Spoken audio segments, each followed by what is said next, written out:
good coach will succeed in 3 of these areas, but a great coach will be balanced across all 6. Teaching, seeing, and correcting are the top 3 things I don't see happening at CrossFit gyms. But group management, presence and attitude, and demonstration are usually the top 3 things I will see. And this is why I want to flip that on its head. So if we think of group management, this is our ability to get athletes in and out on time, to make sure that they're safe, that when they're working out, they're not going to trip over things or hit people next to them. It's just making sure that we're herding cats, basically. When it comes to presence and attitude, this is something that a lot of people will use as an excuse to not become a coach. Oh, I don't have the presence and attitude to be the coach. I'm not the big, excited person, whatever, so I don't want to do that. And oh my gosh, please don't be that person, because it's not about your presence and attitude as much as you think.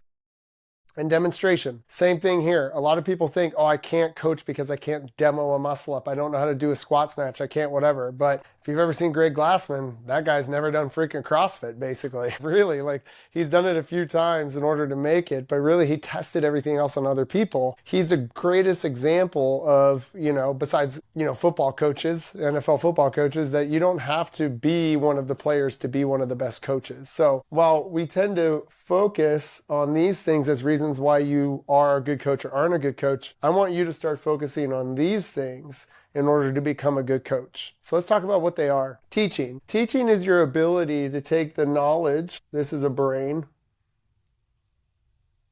Here's your spinal cord. You got all this knowledge up in your brain. And you need to take that knowledge and give it to the people that are standing in front of you. So teaching is really about your ability to take all this stuff that's up in your brain and to give it to somebody in a way that they're actually going to understand and be able to make a change with. Seeing, here's your eyeballs connected to your brain, right? Seeing is your ability to see faults and to see points of performance and to know where to stand when you're looking for those things. So if I'm looking for hip extension, I'm not going to stand in front of somebody. I'm going to stand off to the side to see the hip fully extend. Knowing when to look at one thing versus looking at multiple things. And then correcting, this is your mouth. Oh, I'm yelling something. Here's your nose, just so it doesn't look weird. I'm yelling something, right? Correcting is our ability to take that knowledge and deliver a correction from the thing that we saw in order to make a change. How do we do these things? So here's your process for teaching, seeing, and correcting. So teaching is tell, then show, then do, and then check. This is a check mark that it's right. So tell, show, do, and check. Hey guys, today we're going to do an air squat. I told you what we're going to do. That looks like this.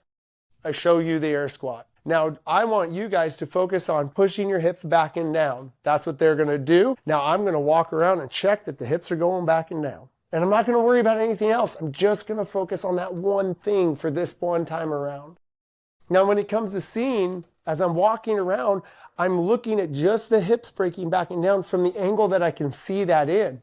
And then correcting, I'm going to let them know before I start to walk around, hey guys, so what I want you to do is if I see that your knees are going forward, I'm going to tell you, hey, push your hips back and down a little bit more like this. Or I might come over and block your knee with my hand and say, don't touch my hand with your knee. And instead, I want you to push your knees out to the side and set them up for success with the cues that you might be using as you start to go around the circle or through the lines of the people that are moving on you. Quick little PSA for my coaches out there. Don't worry so much about your group management, your presence and attitude, and your demonstration. While they still are important things, and we got to get them on time and out on time, you can't be an asshole, and you got to make sure you can at least show some of the movements. This is just the minors. When it comes to majoring in coaching, it's all about your ability to take the knowledge that's in your head, disseminate it down into a few choice words, be able to see the faults that are happening and deliver those few choice words to fix that fault and to turn it into a point of performance. Let me know if you guys have any other questions about coaching, about CrossFit, about health, about nutrition, about mental health, about anything. I'm here for you guys, and I'll see you in the next one.